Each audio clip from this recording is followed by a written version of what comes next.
فی بیوت اذن اللہ میں بیت سے کیا مراد ہے، اور وہ کون سا دن ہوگا جب لوگوں کے دل اور ان کی آنکھیں منقلب یعنی الٹ جائیں گی، اور وہ کون لوگ ہیں جو ایسے دن سے خوف کھاتے ہیں، ڈرتے ہیں۔ ناظرین اکرام السلام علیکم، آپ تمام قرآن دوستوں کی خدمت میں ایک مرتبہ پھر سے خوش آمدید عرض کرتے ہیں۔ آج ہم سورہ نور کی 3 آیتوں کی تفسیر کے ساتھ آپ کے سامنے حاضر ہوئے ہیں، تو چلیے چلتے ہیں آج کی پہلی آیت کی تفسیر کو جاننے کے لیے اس کے تلاوت اور ترجمے کو سنتے ہیں۔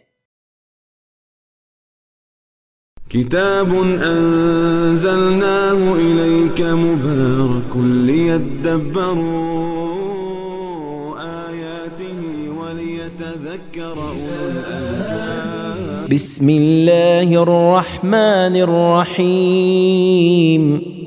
فی بیوت اذن اللہ ان ترفع ویذکر فیہا اسمہ یسبح له فیہا بالغدو والآصال۔ یہ ہدایت پانے والے ایسے گھروں میں ہیں جن کے بارے میں اللہ نے حکم دیا ہے کہ انہیں بلند کیا جائے اور ان میں خدا کا نام لیا جائے۔ ان میں ایسے لوگ صبح و شام اس کی تسبیح کرتے ہیں۔ تو ہم نے آیہ کریمہ کے ترجمے سے واقفیت حاصل کر لی ہے، آئیے بڑھتے ہیں آیہ کریمہ کے نکات کی جانب۔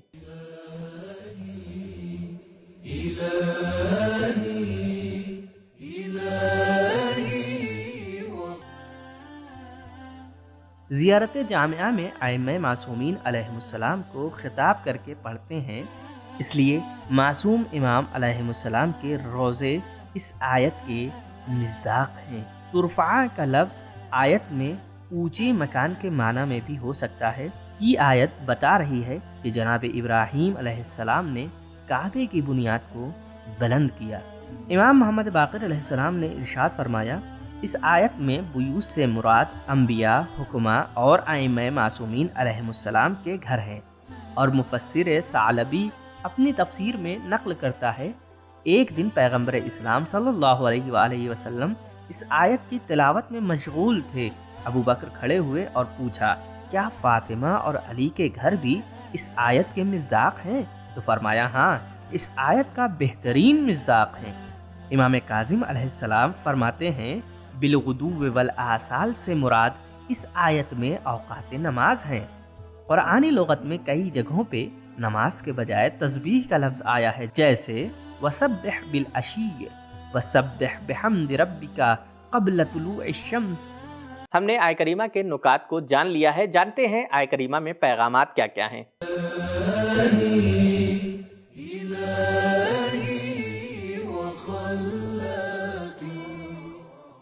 نمبر 1، مسجد میں آنے جانے سے اللہ کی ہدایت کا نور حاصل ہوتا ہے۔ نمبر 2، ساری جگہیں ایک جیسے نہیں ہیں، بلکہ کچھ مکانوں کو بعض مکانوں پہ برتری حاصل ہے۔ نمبر 3، مسجدوں کو دوسرے مکانوں سے اچھی اور بہتر ہونا چاہیے۔ نمبر 4، بڑا ہونا اور عظمت و بزرگی والا ہونا یہ اللہ سے مخصوص ہے، یا پھر جس کو اللہ اجازت دے۔ نمبر 5، مسجدوں کا اصل استعمال نماز اور ذکر خدا کے لیے ہے، نہ کہ دوسرے پروگرامز کے لیے۔ نمبر 6، مسجد کے دروازے نماز کے وقت کھلے رہنا چاہیے اور اس کو کوئی بند نہیں کر سکتا۔ نمبر 7، خدا کی تسبیح ہر صبح و شام تکرار ہونی چاہیے۔ زمان اور مکان کا عنصر عبادت میں مؤثر ہے۔ تو یہ تھی آیت نمبر 36 کی تفسیر۔ آئیے بڑھتے ہیں آیت نمبر 37 کی تفسیر کی جانب، تو سنتے ہیں اس کی تلاوت اور اس کے ترجمے کو۔ رجال لا تلهيهم تجارة ولا بيع عن ذكر الله وإقام الصلاة وإيتاء الزكاة يخافون يوما تتقلب فيه القلوب والأبصار۔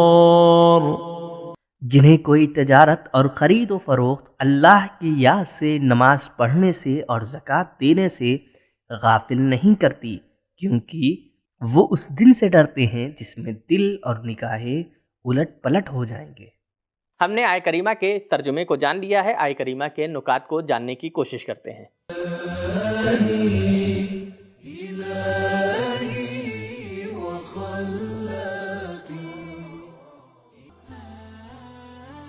رجال کا لفظ اس آیت میں تمام بندگان خدا کو شامل ہوتا ہے، چاہے عورت ہو یا مرد۔ تجارت ہمیشہ لین دین سے آنے والے منافع کو کہتے ہیں، لیکن بیع وقتی اور زندگی کی فوری ضرورت کو حل کرنے کے لیے بیچنے اور خریدنے کو کہتے ہیں۔ حدیث میں پڑھتے ہیں کہ اس آیت میں جن کا ذکر ہوا ہے ان سے مراد ایسے تاجر ہیں کہ جو اذان کی آواز سنتے ہیں تجارت کو چھوڑ کر نماز کی طرف چل دیتے ہیں۔ تجارت ایک ایسا کام ہے جو انسان کو مشغول کر دیتا ہے اور خدا کی یاد سے غافل کر دیتا ہے، اور دوسرے عوامل بھی قرآن میں پائے جاتے ہیں جو ذکر خدا سے دور کر دیتے ہیں، جیسے تکاثر، آرزوئیں، اولاد اور برے دوست وغیرہ۔ تو یہ تھے آیہ کریمہ کے نکات۔ آئیے بڑھتے ہیں آیہ کریمہ کے پیغامات کی جانب۔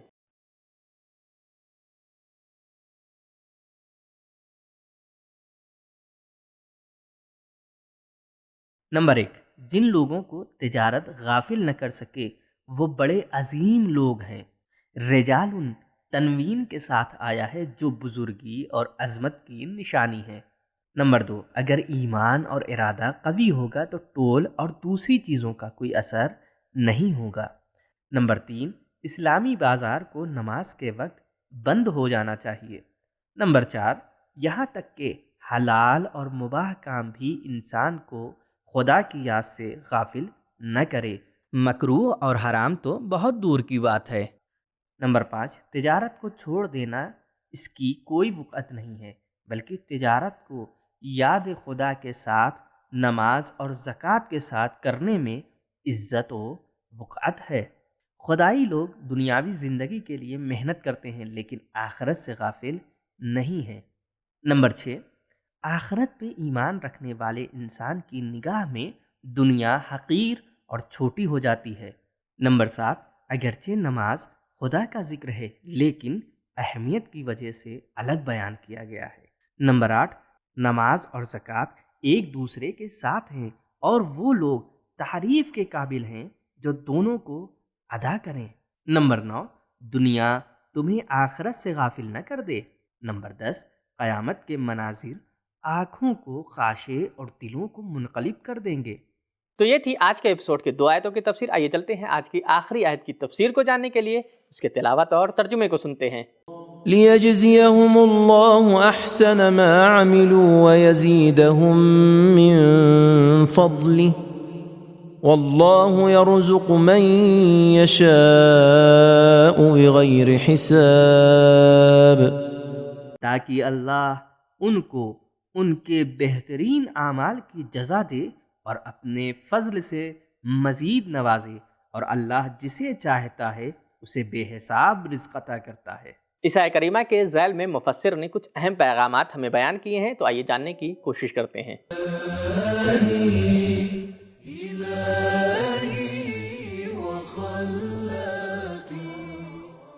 نمبر 1، اللہ سبحانہ وتعالی لوگوں کے اعمال کی کمی زیادتی کو جبران کر کے ان کو پورا اجر دے گا۔ نمبر 2، اجر اور مزدوری کو عمل سے زیادہ دو۔ اسلام میں اجرت کو معین کرنے کی تاکید کی گئی ہے، لیکن دیتے وقت اس سے زیادہ دینے کو بھی کہا گیا ہے۔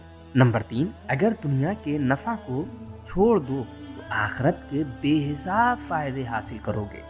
آج کے ایپیسوڈ میں ہمیں یہ معلوم ہوا کہ بیوت سے مراد انبیاء، حکماء اور ائمہ معصومین علیہم السلام کے گھر اور ان کے روضے ہیں، اور وہ افراد جنہیں دنیاوی تجارت غافل نہیں کر سکتی ہے، یہ بہت ہی عظیم افراد ہیں، اور یہی وہ لوگ ہیں کہ جو روز آخرت سے خوف کھاتے ہیں اور ڈرتے ہیں۔ تو یہ تھا ہمارا آج کا ایپیسوڈ، ملتے ہیں اگلے ایپیسوڈ میں، تب تک کے لیے شکریہ، خدا حافظ۔